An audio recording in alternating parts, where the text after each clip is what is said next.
Hi Finn. This one is just carrying on about the link circle.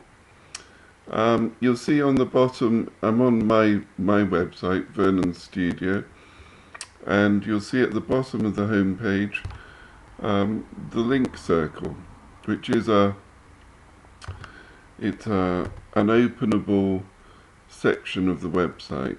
Just click on it, and it opens up. Now it's openable because if Google Google knows that that's openable.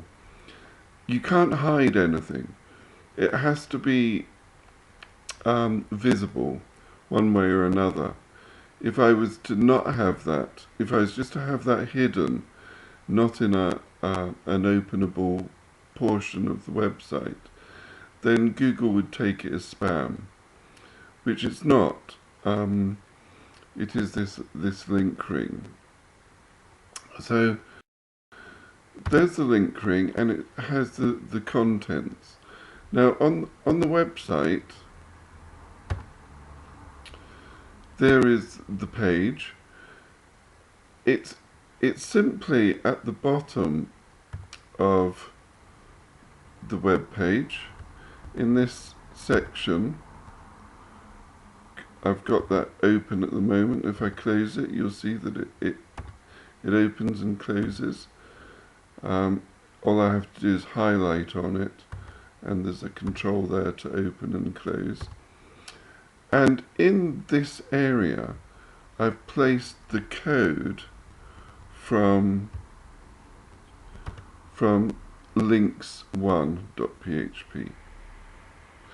And now this is my index page. The thing that controls it is up in the head. I have two lines, a JavaScript file called panel.js, and a CSS file, and they both refer to this folder down here on the right, panel.js and panel CSS. So they're sitting there controlling it, and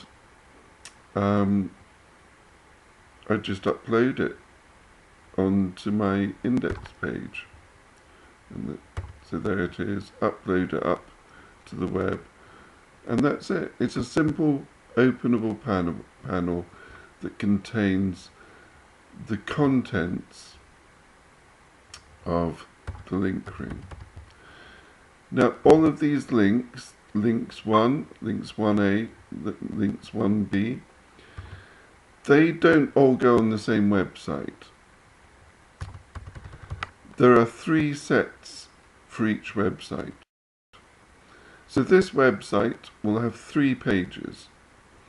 The first page, the index page, has one of the links 1 to 1c, 1d.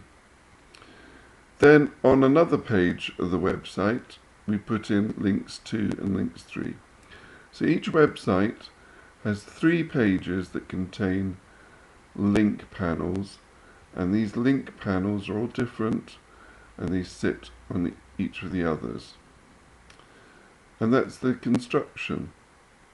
They all work together, they all work brilliantly. So that's it.